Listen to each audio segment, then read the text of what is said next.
Alright guys, Aaron just went over his gear list and the way he packs his gear. Mine's going to be a condensed version. A lot of the gear that we use is the same. We'll probably have a gear list posted with this video if Nate gets a chance. So I'm just going to kind of go over how I pack my gear. It's a little bit different than Aaron, but there are a lot of similarities. So kind of just go over how I set up my bag. He had the Hoodlamp bag. I've been using the Muskeg bags. I just like the simplicity of them. So I'll kind of just go over the way I set it up and then go from there.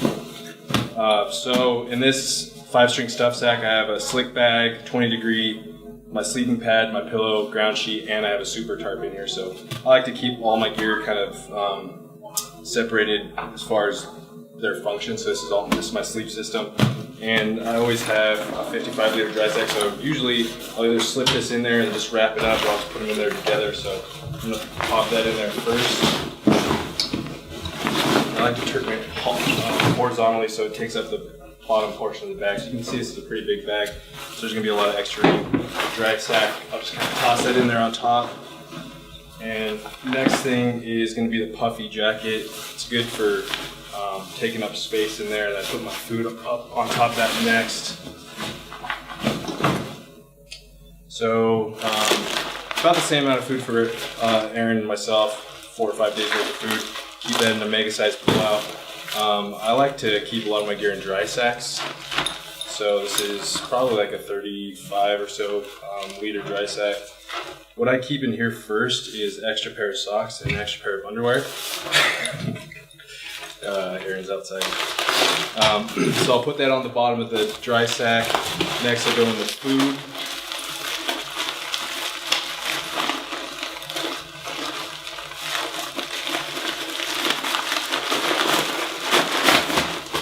That kind of keeps a nice cylindrical shape. Next would be my stove.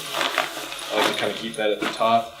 And the last thing, which I like to kind of keep quick access to, is my bladder. So that'll be at the very top of this dry sack. So when I open up the top of the pack, I can just basically pop this open and grab that bladder if I need it.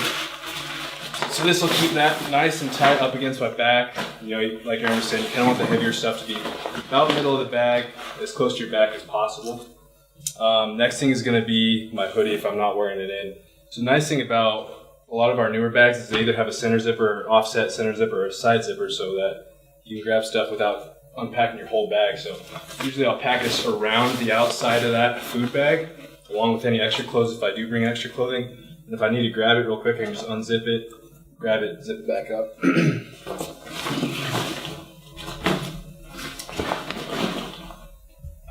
Next are going to be kill kit and possibles pouches. I usually just pack those around that food kit, or I'll put it in that same food bag. And then once I drop my food, I'll keep that dry sack in there, and I'll put that kill kit and the possibles pouch inside that dry sack and keep it in the bag. As far as the main bag goes, that's pretty much everything that I would keep in there. Kind of like Aaron was saying, you want to keep a fair amount of extra space in there, so when you actually get something on the ground, you have the room to pack it out. So I'll kind of leave that like that.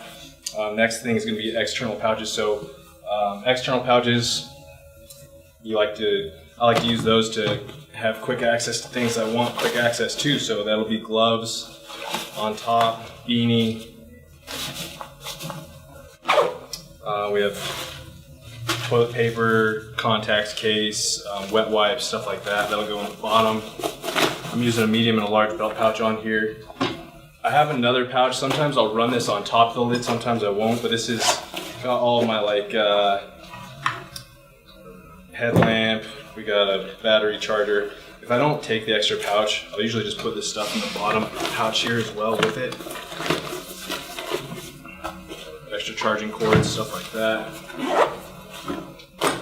And that's basically it for the external pouch. The only thing in addition is I like to keep my Bino mount in there as well. So that's it for external pouches. Next we'll go over to the lid. So I kind of like the simplicity of our guide lid.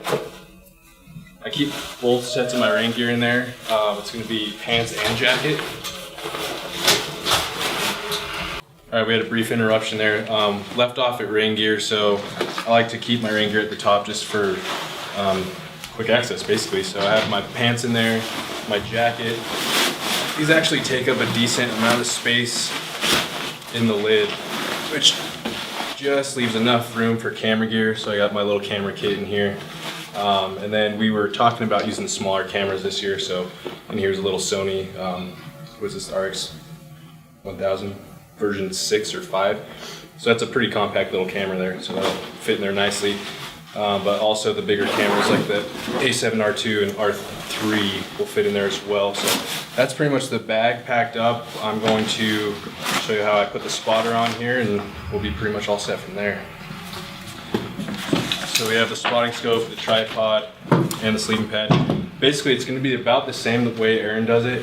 If we're packing in, I'll put my pad here, put the spotter there, and then I'll put the tripod on bottom. But if we're scouting and we're using the spotter quite a bit, I'll actually leave it attached to the spotter. Use these external straps here, strap it all down, pop the lid over the top.